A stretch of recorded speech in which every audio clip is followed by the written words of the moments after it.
जय हिंद। स्वागत है आप सभी को एक बार फिर से, आप सभी के अपने परिवार, आप सभी के अपने यूट्यूब चैनल एग्जाम योद्धा बाई करमजीत।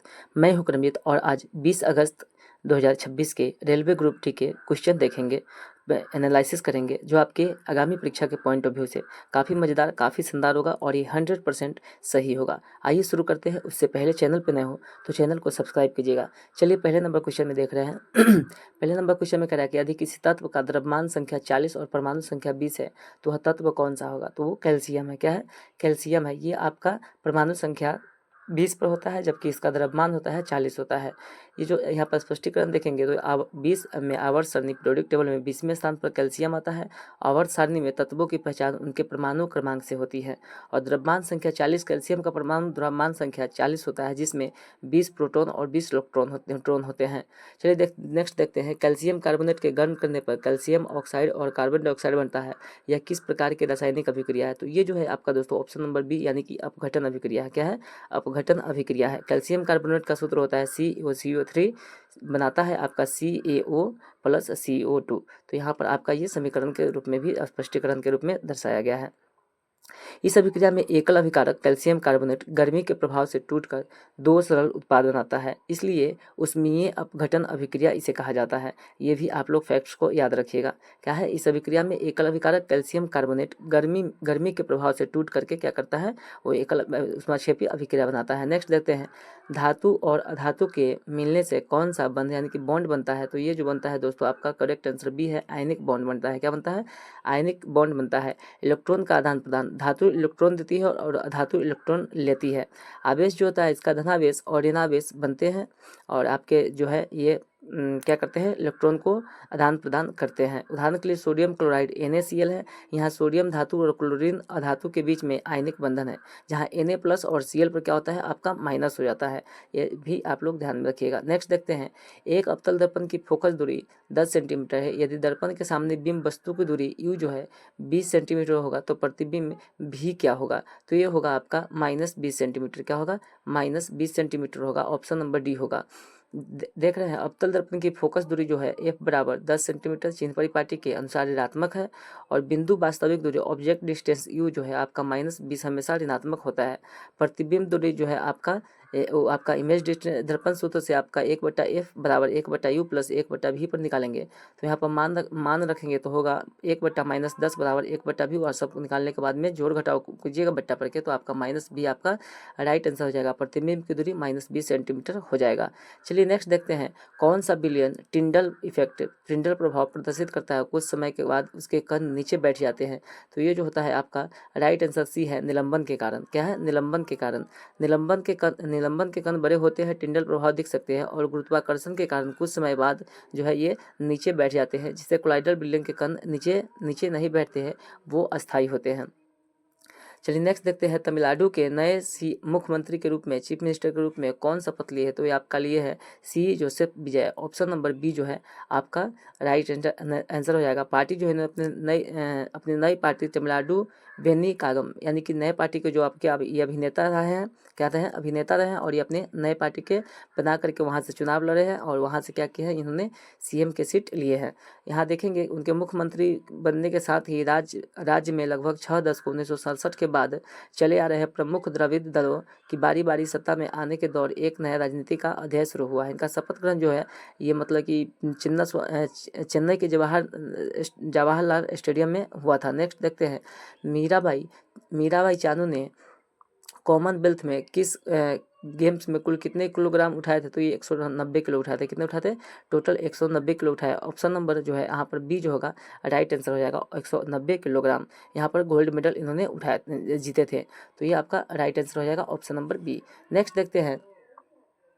नेक्स्ट आपका 1500 की राशि 3% मासिक ब्याज दर से 3 महीने का साधारण ब्याज कितना होगा? तो दोस्तों ये आपका मैथ का क्वेश्चन है। यहाँ पर राइट आंसर आपका 135 हो जाएगा। यहाँ पर फॉर्मूला लगाइएगा। साधारण ब्याज बराबर होता है P गुने R गुने T यानी कि मूलधन गुने दर बटा समय, और यहाँ पर लगाइएगा तो यहाँ पर राइट आंसर हो जाएगा 1500 गुने 3 बटा 100 हो जाएगा। तो यहाँ पर आपके 2 जीरो से 2 कटेगा, 15 नामा 135 राइट आंसर चला जाएगा।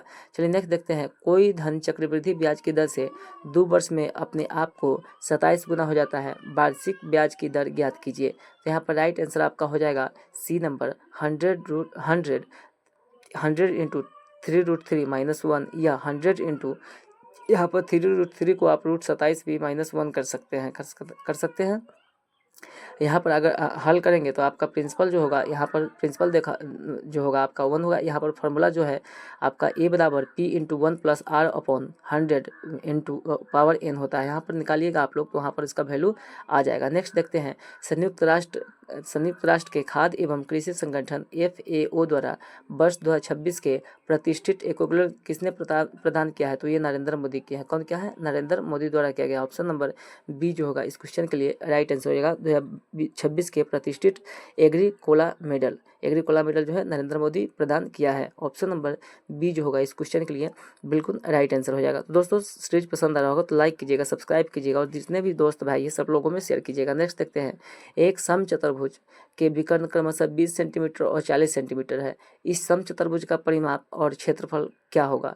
तो इसको राइट आंसर जो होगा आपका 40√5 सेंटीमीटर क्षेत्रफल होगा। आपका 4000 वर्ग किलोमीटर परिमाप जो होगा 40√5 हो जाएगा और क्षेत्रफल जो हो जाएगा आपका 4000 वर्ग किलोमीटर हो जाएगा। समचतुर्भुज का क्षेत्रफल होता है 1/2 गुने यानी कि पहला विकर्ण गुने दूसरा विकर्ण, तो d1 इंटू d2। और समचतुर्भुज का भुजा होता है d1/2 के मतलब d1 के हाफ स्क्वायर। वहाँ पर फॉर्मूला लगाइएगा तो यहाँ पर आपका आंसर चला आएगा।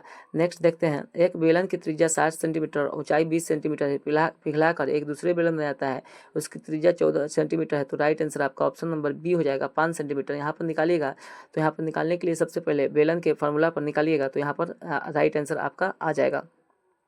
v1 बराबर v2 कर लीजिएगा यानी कि दोनों का आपका क्षेत्रफल आयतन निकाल करके इसको बराबर कीजिएगा तो राइट आंसर आपका यहाँ पर आ जाएगा।